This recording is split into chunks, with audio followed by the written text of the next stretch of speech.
परिचय। क्या तुम जानती हो कि हमारे सौर तंत्र में केवल हमारी पृथ्वी ही एक ऐसी है जिस पर जीवन पाया जाता है? हाँ, ये इसलिए होता है क्योंकि जीवन के लिए आवश्यक कुछ निश्चित वातावरणीय दशाएं जैसे तापमान, जल, वायु तथा भोजन केवल पृथ्वी पर ही उपलब्ध है। पृथ्वी पर उपस्थित संपदा पृथ्वी पर पाए जाने वाले सभी जीवधारियों की भी मूलभूत आवश्यकताओं की प्राप्ति के लिए जरूरी है। इसके अतिरिक्त सूर्य से मिलने वाली ऊर्जा भी पृथ्वी पर रहने वाले जीवों के लिए आवश्यक है। जीवमंडल पृथ्वी की सतह पर जीवन को सहायता देने वाला तंत्र है, जो कि वायुमंडल में कुछ मील की दूरी से लेकर महासागरों के गहरे समुद्र की तलहटी तक फैला हुआ है। भूमि, जल तथा वायु पृथ्वी पर पाए जाने वाले संपदाएं हैं। प्राकृतिक संसाधन वायुमंडल, जलमंडल और स्थल मंडल के घटक हैं। जीवन मंडल का भौतिक भाग 3 मुख्य समूहों में विभाजित किया गया है: स्थल मंडल, जल मंडल और वायुमंडल। स्थल मंडल में पृथ्वी की सबसे बाहरी परत यानी परपटी या क्रस्ट के ठोस घटक जैसे मृदा, चट्टान और खनिज शामिल होते हैं। केवल पृथ्वी की सबसे बाहरी परत, जिसे मृदा भी कहते हैं, में जीवित जंतु पाए जाते हैं तथा ये जीव मंडल का एक भाग बनाती है। तालाब, नदियां, झील और समुद्र सभी जल मंडल के जलीय घटकों में शामिल हैं। जल पृथ्वी के सतह का लगभग 75% भाग घेरता है। जल भूमिगत भी पाया जाता है। वायुमंडल एक कंबल की तरह जलमंडल और स्थल मंडल के आसपास गैस का आवरण बनाता है। वायुमंडल पृथ्वी की सतह से कुछ किलोमीटर की ऊंचाई तक फैला होता है। ये 4 भागों में विभक्त होता है: क्षोभ मंडल, समताप मंडल, ओजोन मंडल, आयन मंडल। इसलिए हम कहते हैं कि जीवन मंडल मुख्य रूप से 2 घटकों से मिलकर बना होता है: जैविक घटक सभी जीवित वस्तुएं, अजैविक घटक यानी वायु, जल तथा मृदा। उद्देश्य। इस पाठ के अंत में आप निम्न करने में सक्षम हो जाएंगे: जीवन की श्वास वायु को समझना, जलवायु नियंत्रण में वायुमंडल की भूमिका को पहचानना, वायु की गति, पवन को समझना, वर्षा को समझना, वायु प्रदूषण को समझना, जल एक अद्भुत द्रव के गुणों को पहचानना, जल प्रदूषण को समझना, जीवन की श्वास वायु। हम सभी जानते हैं कि वायु नाइट्रोजन, ऑक्सीजन, कार्बन डाइऑक्साइड तथा जल वाष्प का एक मिश्रण है।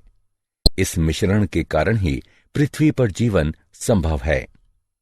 पृथ्वी की सतह पर अधिकांश मात्रा में नाइट्रोजन तथा ऑक्सीजन उपस्थित है।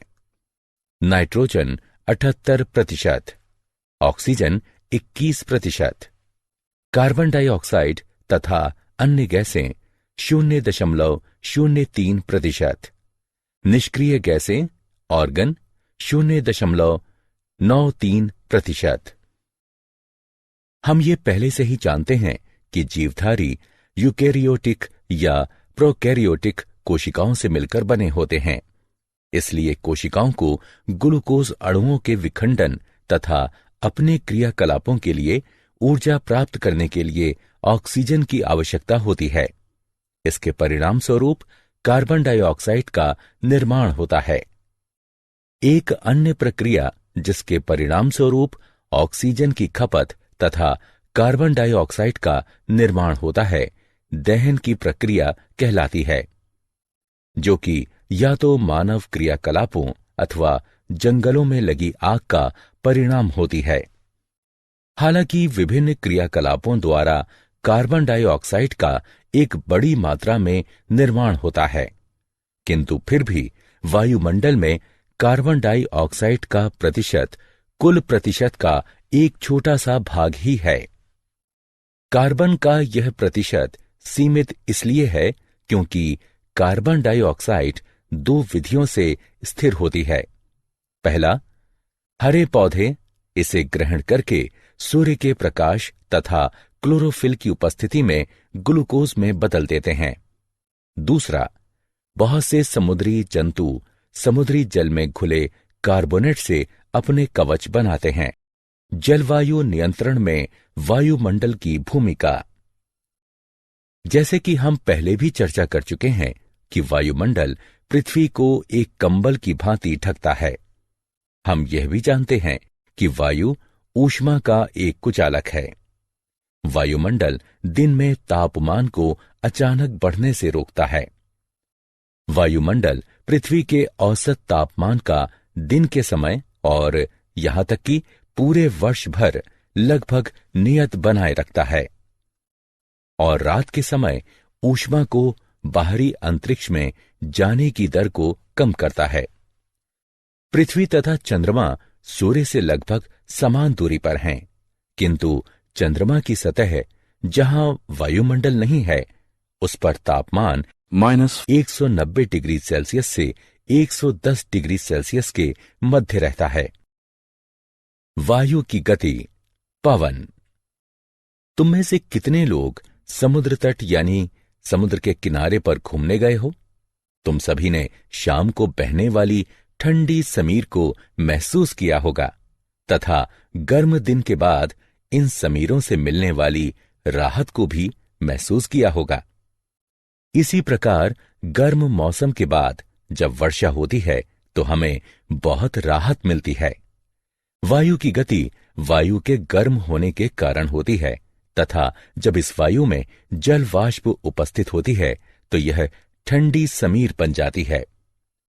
जल वाष्प जीवित प्राणियों के क्रियाकलापों और जल के गर्म होने के कारण बनती है। स्थलीय भाग या जलीय भाग से होने वाले विकिरण के परावर्तन तथा पुनर्विकिरण के कारण वायुमंडल गर्म होता है। गर्म होने पर वायु में संवहन धाराएं उत्पन्न होती हैं। मूल्यांकन। आइए आगे बढ़ने से पहले देखते हैं कि आपने कितना सीखा। दी हुई दशा के लिए तीर को उठाकर वायु प्रवाह के चित्र को बनाओ। जब वायु स्थल और जल के विकिरण के कारण गर्म होती है तब ये ऊपर की ओर प्रवाह करती है। क्योंकि जल की अपेक्षा स्थल जल्दी गर्म होता है, इसलिए स्थल के ऊपर की वायु जल के ऊपर की वायु की अपेक्षा तेजी से गर्म होगी।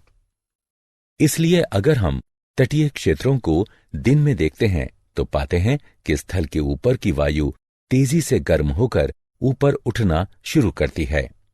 जैसे ही यह वायु ऊपर की ओर उठती है, वहां कम दाब का क्षेत्र बन जाता है और समुद्र के ऊपर की वायु कम दाब वाले क्षेत्र की ओर प्रवाहित हो जाती है। एक क्षेत्र से दूसरे क्षेत्र में वायु की गति पवनों का निर्माण करती है। दिन के समय हवा की दिशा समुद्र से स्थल की ओर होगी। रात के समय स्थल और समुद्र दोनों ठंडे होने लगते हैं। क्योंकि स्थल की अपेक्षा जल धीरे धीरे ठंडा होता है, इसलिए जल के ऊपर की वायु स्थल के ऊपर की वायु से गर्म होगी। हवा की सभी गतियां विभिन्न वायुमंडलीय प्रक्रियाओं का परिणाम है, जो पृथ्वी के वायुमंडल के असमान विधियों से गर्म होने के कारण होता है। इन हवाओं को बहुत से अन्य कारक भी प्रभावित करते हैं, जैसे पृथ्वी की घूर्णन गति तथा पवन के मार्ग में आने वाली पर्वत श्रृंखलाएं। वर्षा। जैसा कि हम सब जानते हैं कि गर्म, नम तथा उठने वाली वायु आसमान में बादलों का निर्माण करती है। इस प्रकार हम यह कह सकते हैं कि दिन के समय जलीय भाग के गर्म हो जाने से बादल बनते हैं। जब गर्म वायु ऊपर की ओर उठती है तो ये फैलती है तथा ठंडी हो जाती है। वातावरण में ठंडी वायु जमीन की तरफ सिकुड़ जाती है। ठंडा होने के कारण हवा में उपस्थित जलवाष्प छोटी छोटी जल की बूंदों के रूप में संघनित हो जाती है। वायु में उपस्थित धूल के कण नाभिक के रूप में कार्य करते हैं तथा संघनन की प्रक्रिया प्रारंभ हो जाती है। संघनन की प्रक्रिया लगातार होने के कारण ये छोटी बूंदें बड़ी बूंदों में बदल जाती हैं। जब ये बूंदें बड़ी और भारी हो जाती हैं, तब ये वर्षा के रूप में नीचे की ओर गिरती हैं। कभी कभी जब वायु का तापमान काफी कम हो जाता है, तब ये हिमवृष्टि अथवा ओले के रूप में अवक्षेपित हो जाती हैं। वर्षा का पैटर्न पवनों के पैटर्न पर निर्भर करता है। भारत के बहुत बड़े भूभाग में अधिकतर वर्षा दक्षिण पश्चिम या उत्तर पूर्वी मानसून के कारण होती है। हम मौसम सूचनाओं में अक्सर ये सुनते हैं कि बंगाल की खाड़ी पर वायु का दबाव कम होने के कारण कई क्षेत्रों में वर्षा हुई। वायु प्रदूषण। इन दिनों प्रदूषण शब्द बहुत ही प्रचलित हो गया है, लेकिन इसका मतलब क्या होता है, मैं तुम्हें बताता हूं। हमारे वातावरण के भौतिक, रासायनिक तथा जैविक गुणों में होने वाला कोई भी अवांछनीय परिवर्तन प्रदूषण कहलाता है। वायु, जल तथा मृदा में होने वाला प्रदूषण जीवन के विभिन्न रूपों पर कुप्रभाव डालते हैं। जबकि प्रदूषक एक ऐसा पदार्थ, रसायन या कारक है जो कि वातावरण में पहुंचकर मानव के जीवन पर बुरा प्रभाव डालता है। प्रदूषक को इस प्रकार भी परिभाषित किया जा सकता है कि यह एक गलत मात्रा में, गलत स्थान पर या गलत समय पर पाया जाने वाला एक घटक है। वातावरण में बाह्य कणों अथवा गैसों की उपस्थिति जो कि मानव, पौधों तथा जंतुओं के लिए हानिकारक होती है, वायु प्रदूषण कहलाती है। वायु प्रदूषण का मुख्य कारण जीवाश्म ईंधन का दहन है। जीवाश्म ईंधन जैसे कोयला और पेट्रोलियम पदार्थों में नाइट्रोजन और सल्फर की बहुत कम मात्रा होती है। जब ये ईंधन जलते हैं, तब नाइट्रोजन और सल्फर भी इसके साथ जलते हैं तथा यह नाइट्रोजन और सल्फर के विभिन्न ऑक्साइड उत्पन्न करते हैं। इन गैसों का केवल सांस के रूप में लेना ही खतरनाक नहीं है, बल्कि ये वर्षा के जल में मिलकर अम्लीय वर्षा भी करते हैं। जीवाश्म ईंधनों का दहन वायु में निलंबित कणों की मात्रा को भी बढ़ा देता है। ये निलंबित कण बिना जले कार्बन कण या पदार्थ हो सकते हैं, जिन्हें हाइड्रोकार्बन कहा जाता है।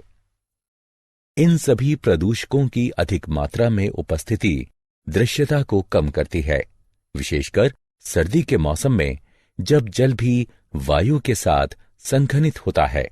इसे धूम कोहरा कहते हैं तथा ये वायु प्रदूषण की ओर संकेत करते हैं। इन पदार्थों वाली वायु में सांस लेने से कैंसर, हृदय रोग या एलर्जी जैसी बीमारियां होने की संभावनाएं अधिक हो जाती हैं। मूल्यांकन। आइए आगे बढ़ने से पहले देखते हैं कि आपने कितना सीखा। निम्न का मिलान करें।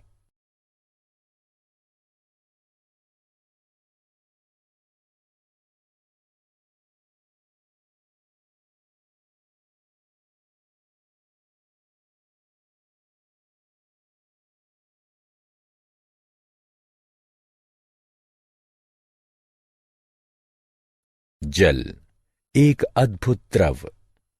जल पृथ्वी की सतह के सबसे बड़े भाग पर उपस्थित है और यह भूमिगत भी होता है।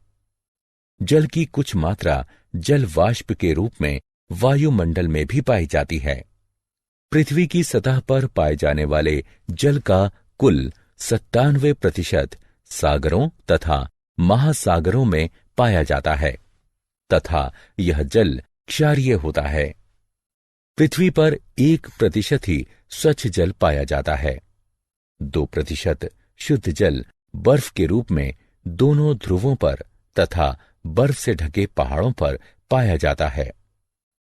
भूमिगत जल तथा नदियां, झीलें तथा तालाबों में पाया जाने वाला जल भी स्वच्छ जल होता है। स्वच्छ जल की उपलब्धता विभिन्न स्थानों पर भिन्न भिन्न होती है। गर्मी के मौसम में अधिकतर स्थानों पर जल की कमी हो जाती है। जल का महत्व। जल इसलिए आवश्यक है क्योंकि सभी जीवों को जल की जरूरत है। सभी कोशिकीय प्रक्रियाएं जलीय माध्यम में होती हैं। सभी प्रतिक्रियाएं जो हमारे शरीर में या कोशिकाओं के अंदर होती हैं, वह जल में घुले हुए पदार्थों में होती हैं। शरीर के एक भाग से दूसरे भाग में पदार्थों का संवहन खुली हुई अवस्था में होता है। इसलिए जीवित प्राणी जीवित रहने के लिए अपने शरीर में जल की मात्रा को संतुलित बनाए रखते हैं।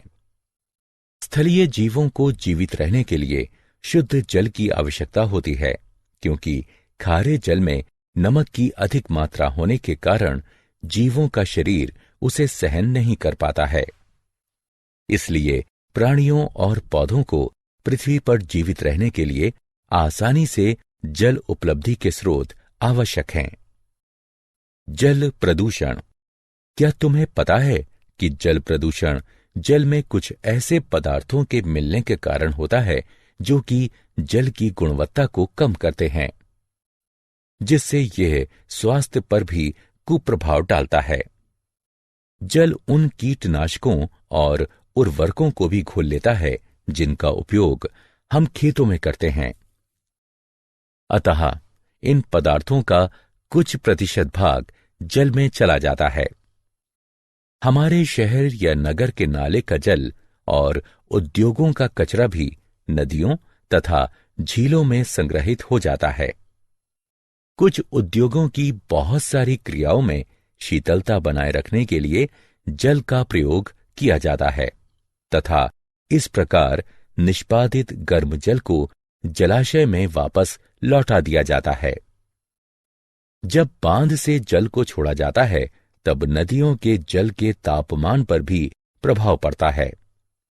गहरे जलाशय के अंदर का जल सूर्य के द्वारा गर्म ऊपर की सतह के जल की तुलना में शीतल होगा। ये सभी जलाशयों में पाए जाने वाले जीवों के प्रकार को विभिन्न प्रकार से प्रभावित कर सकते हैं।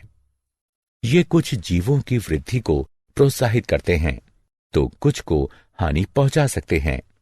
ये इस प्रणाली में उपस्थित विभिन्न जीवों के संतुलन को बिगाड़ सकते हैं। जल प्रदूषण निम्न प्रभाव उत्पन्न करता है। जलाशयों में अनैच्छिक पदार्थों का मिलना। ये रोग फैलाने वाले जीव जैसे हैजा फैलाने वाले बैक्टीरिया भी हो सकते हैं। इच्छित पदार्थों को जलाशयों से हटाना। किसी भी तरह का परिवर्तन जो इस घुली हुई ऑक्सीजन की मात्रा को कम करता है, उसका जलीय जीवों पर विपरीत प्रभाव पड़ता है। जलाशय से अन्य पोषक की कमी भी हो सकती है। तापमान में परिवर्तन। जलीय जीव जिस जलाशय में रहते हैं, वे वहां के एक विशिष्ट तापमान के अनुकूल होते हैं और उस तापमान में अचानक परिवर्तन उनके लिए खतरनाक होगा या प्रजनन की प्रक्रिया को प्रभावित करेगा। विभिन्न प्रकार के जंतुओं के अंडे और लार्वा तापमान परिवर्तन के प्रति संवेदनशील होते हैं। क्या आप जानते हैं, स्टैच्यू ऑफ लिबर्टी SO2 तथा NO2 एवं ताजमहल मथुरा रिफाइनरी से निकलने वाले SO2 के द्वारा प्रभावित हो रहे हैं। SO2 से अस्थमा तथा ब्रोंकाइटिस आदि होने की संभावना बढ़ जाती है। 1920 में जापान में 200 लोग इटाई रोग के प्रभाव के कारण मर गए थे, जो कि कैडमियम विष के कारण हुई थी। 1989 से 5 जून को विश्व पर्यावरण दिवस के रूप में मनाया जाता है। 16 सितंबर को ओजोन परत के बचाव का अंतर्राष्ट्रीय दिवस के रूप में मनाया जाता है। अक्टूबर का प्रथम सप्ताह वन्य जीवन सप्ताह के रूप में मनाया जाता है। सारांश। आइए हमने जो कुछ सीखा है उसे संक्षेप में दोहराएं। पृथ्वी पर जीवन मृदा, वायु, जल तथा सूर्य से प्राप्त ऊर्जा जैसी संपदाओं पर निर्भर करता है। स्थल और जलाशयों के ऊपर विषम रूप से वायु के गर्म होने के कारण पवनें उत्पन्न होती हैं। जलाशयों से होने वाले जल का वाष्पीकरण तथा संघनन हमें वर्षा प्रदान करता है। किसी